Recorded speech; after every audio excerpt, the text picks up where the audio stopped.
Okay, we've had a very solid week of practice. We transitioned this week into focusing on our first opponent, Kentucky. We had a good practice on Tuesday, Wednesday, and Thursday. We're off today. Tomorrow we'll go to the stadium and do some special situation things. And it'll be under the lights, and we're going to turn the crowd noise on and all that, and get used to the new normal as far as that goes. As far as our COVID update, we had good news. We didn't have any positive tests this week, which was great. We still have 8 guys out. We should get those guys back by Tuesday next week, which is the first day of practice as far as that goes. But you look at Kentucky team. They're a veteran team, especially up front, and I think, not going through spring and everything that goes with that, that's the veteran teams, I think, have an advantage. And you look at them, they're very impressive. You can tell they're well coached. Our guys have already, as watching film can tell, that they're a very good team. So, been a good week of prep. I know it's been very good for our players and coaches to start transitioning into another opponent. And you can tell that it's getting closer just from the excitement. Not only in the practice field, but in the complex. First question, Coach, is from Mark Murphy. Gus, can you talk about preparations for the first game? Back when this was getting started, you said you were going to try to have more depth on offense and defense. You got a ballpark figure about how many guys will be ready to play?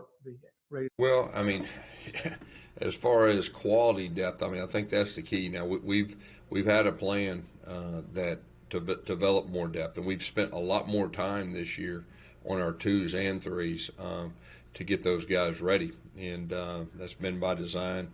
As far as quality, we'll have to continue to build that, and we'll do that throughout the season. But we've given our 2s and 3s more quality reps than we ever had. And hopefully that'll help us, as the season, goes on.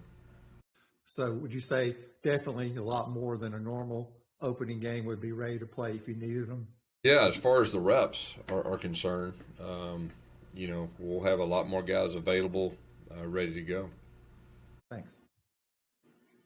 Coach, our next question is from Steve Moulton.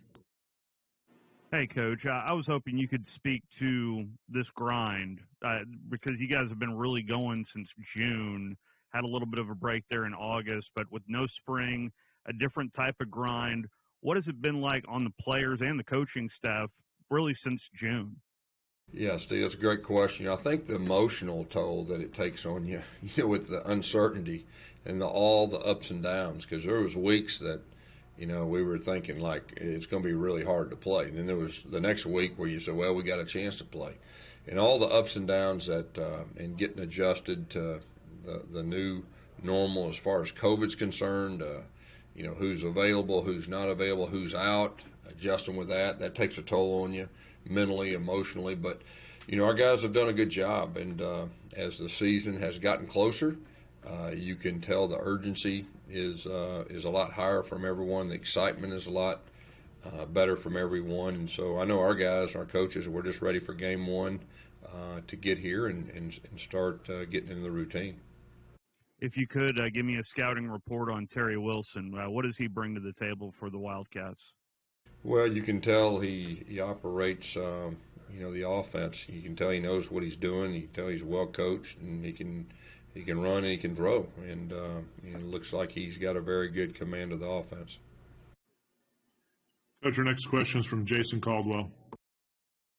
Gus, I guess the SEC just kind of released a thing about you got to have 53 players available, one quarterback, a certain number. Is that helpful to have a standard set that hey, you're either going to play or not play depending on the numbers and not have to decide, what positions, all those things? Is that helpful? Yeah, I think my biggest concern is the quality of the game, and making sure that, watching that first game a couple weeks ago, their deep snapper wasn't there, and I think they snapped it over his head twice. But, my big deal is the quality of the game. So hopefully, it'll be at a high level for all games considered. Next question is from Justin Ferguson. Hey, Gus, you said last Saturday that you wanted to get closer to the offensive line, a starting group there. What has progress been on that, and are y'all still sorting some of that out? We're still sorting some of it out. We've had some guys that were out this week, and so we're still sorting that out. But hopefully this next week we'll get in a routine. One thing I will tell you is that this offensive line will have a chance to grow each week. But we're just trying to get the right 5 guys, get them beside each other, get them used to the communication, get them used to playing beside each other and the steps and everything that goes with that. So, we're hopefully this week we will have all that shored up. So you're still trying to figure out that first 5, but do you like the depth up front, especially like we've been talking about, having to need so many guys this year? Yeah, so I think we are getting closer to that first 5. Depth chart will come out next Tuesday, so we'll get that to y'all. But at the same time, like you just said, I mean, you have to have the mindset like you don't just have 5 starters. I mean, you got to have 8, 9 guys. The way I look at it, possibly even 10, that have that ability to not only play but really play multiple positions. Now, the good thing is we've done a whole lot of that up to this point because of the situations we've been in. We've got some tackles that have played guard and tackle. We've had one player that played center, guard, and tackle. I mean, so there's been more of that, and to a certain point that was by design, but a lot of it had to do with just, the people we had out. And so, hopefully we can get some consistency and keep more players out on the practice field. Thank you. Next question is from Gianna Hahn. Hi, Coach. A little change in subject away from football. I was wondering, how have you seen Allen Green grow since in his time as AD at Auburn, and just what have you seen out of him in these last few months with all the different challenges you guys have faced? Well, I think anything you do, a new job, you get experience as you go. And Alan's done a super job directing our athletic department. What I like about Alan is he's around. He knows our players personally. He comes to practice. They know him, and he's always around. And as far as the last couple of months, I know just it's been really impressive for me to see him. With his leadership, and I know our relationship's grown through all this too. But I think he's doing an outstanding job during all this. And what I like I said, the big thing for me is, he's around, and he's around our players, and they know him. Next question is a follow-up from Mark Murphy. Yeah, Gus, how's Grant Lloyd progressing? Grant, you can tell he's a veteran guy. You can tell he's played. He's getting used to Coach Morris's offense and the expectations, but he's worked really hard. I think his teammates really like him. They respect him. He's a hard worker. He's a good athlete, too, and he's got a real live arm. So he's just in the process of learning the offense, and he's got a lot of scrimmage reps. And like I said, 3 weeks in a row, we let all of our quarterbacks go live other than Bo Nix. And so we got a chance to learn a lot about all those other guys, and he's one of them. And I will tell you this, we're glad he's here with us. Is he fitting in nicely with his new team?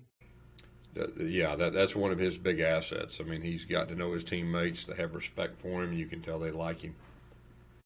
Thanks. Our next question is from Tom Green.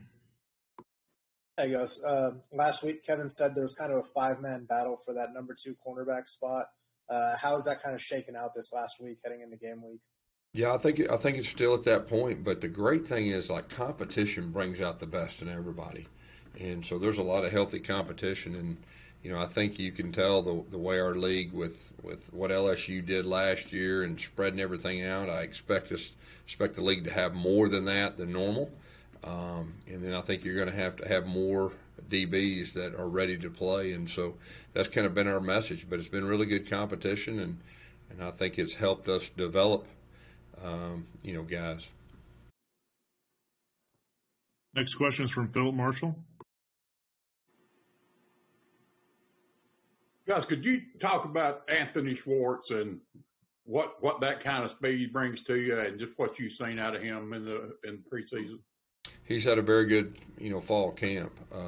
He's healthy, okay? So I think that's really where it starts. And, Chad's done a super job with, moving him around and helping him be more complete receiver. And so I think you'll see that. But you can just tell his confidence level is very high right now.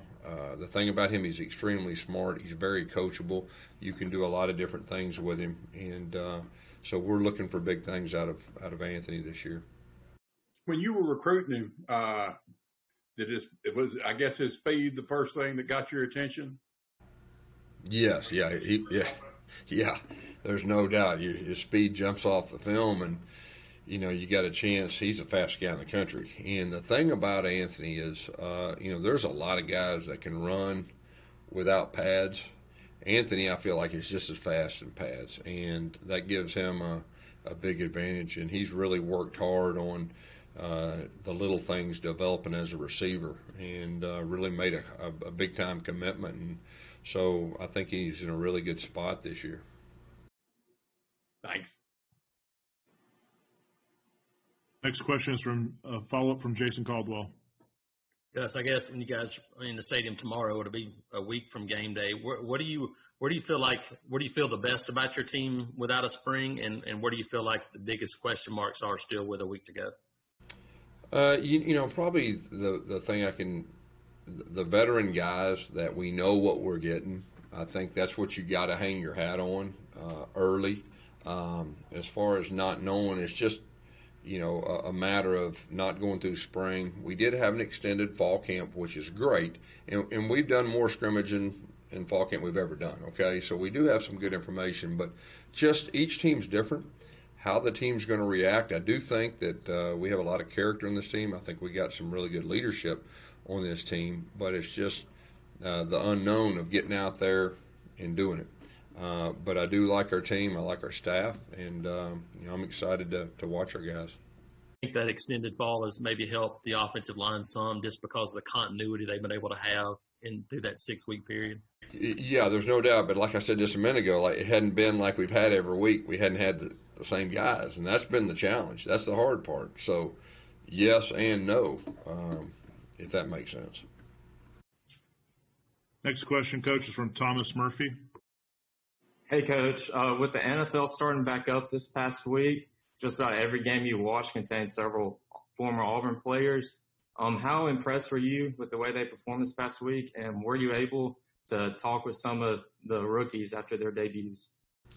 Yeah, I don't get a chance to watch a whole lot of NFL, because we're pretty wrapped up what we're doing. But we do have a coach that updates us on how our guys are doing, and a lot of times we'll just text and all that. But I'm extremely proud. You're exactly right. Almost every team, has an Auburn guy, and those guys are playing extremely well. So that doesn't surprise me. Got a follow-up from Steve Moulton. Yes, Coach. I know you mentioned being 3 deep at some positions, but haven't really asked you about special teams in terms of long snapper, kicker, punt returner, those types of situations. Do you feel comfortable how deep you are in those areas? Yeah, and that's a good point, because that's what you worry about. I was referring to that first game that was played a couple weeks ago, and the deep snapper snapped over his head twice, and it probably cost him the game. So we've been working extremely hard on depth at the deep snapper for punt and field goal. Punt returners, I think there's 5 guys instead of 3 that are catching punts every day, kickoff, real similar. So yes, we've made a strong emphasis in that area, and like I said, we'll have the depth chart out to you, Tuesday when we have our presser. Thank you, Coach. Next question, Coach, is from Nathan King. Hey, Gus. Hey, so when we talked to Chad last week, he said, he feels like you guys are going to need 4 running backs in pretty much every game to kind of go against the SEC gauntlet. How do you feel right now about that rotation, and do you feel like you have 4 guys that are ready to play strong in week 1?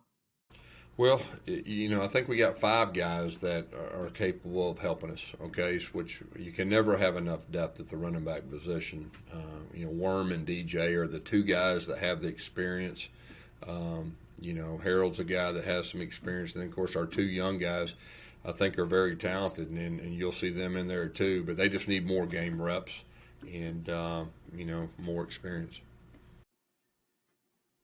Next question is from Brian Matthews.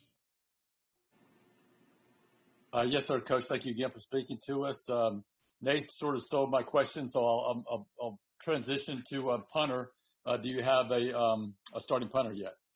Not yet, but it has been good competition. This week was a big week. Tomorrow, going to the stadium will be a big night, and we'll try to get that ironed out by Tuesday. But I will tell you this: both guys can definitely help us, and both guys are very solid punters. So that helps you too. With what could happen throughout the season. Thank you. We've got time for a few more, Coach. We've got a follow-up from Thomas Murphy. Hey, tomorrow night's the first practice / scrimmage I've had under the lights. I was wondering, have you had the chance to go to the stadium at night and check out the lights? And if so, is there any noticeable difference between the previous lights? So we went about a month ago. We took our players to the stadium before we kicked off fall camp and turned the Jumbotron and all that, and we showed them the lights. And so I just thought it was important that they get a chance to see exactly, what the differences are. And so tomorrow night, we're not going to actually scrimmage, but we are going to do some good on good and situation stuff. But we are going to turn the lights on just so they'll have a good understanding of what that will look like. That'll be different. And then I know there's a couple opponents on the road that has similar lighting systems. Then we're going to pump in some crowd noise, which that'll be happening this year too. So our guys will understand what that'll be like and how loud it'll be for our defense at home and our offense on the road. A follow-up from Mark Murphy. Guess with the extra scrimmaging, how are you guys health-wise, not considering the COVID stuff, but just generally having everybody ready to play for the opener? Yeah, we've been very fortunate, I think, as far as any major injuries, because we put the ball down and we played old school football a whole lot, and so we've been pretty fortunate as far as that goes. We are a little bit banged up in a few areas, but our goal has been, by Tuesday of next week, man, everybody's healthy and ready to go. So hopefully that'll happen. We do have a chance for that to happen. So we'll see. So no season injury. No, not at this point. Thanks. Coach, our last question is from James in Oregon. Hey, Gus. Wow. I thought you'd forgot about us, man. No, I don't even have a question. I just heard you don't have enough daily negativity in your life, so I figured I'd just drop in and, Zoom bomb everybody and give everyone a laugh on a Friday. Hey, that's a laugh. That's a good one. How's everything going in Oregon? Well, the smoke is cleared. The fires are, I hope, out, and football may be around the corner. So we may be joining you. I might actually see you sometime in the next 10 years. Yeah. Well, that's good. Well, I hope you guys play. Appreciate it. All right, Coach. We appreciate it. All right. Thank you. Hey, good to see you, James. Take care, everybody. Thanks, guys.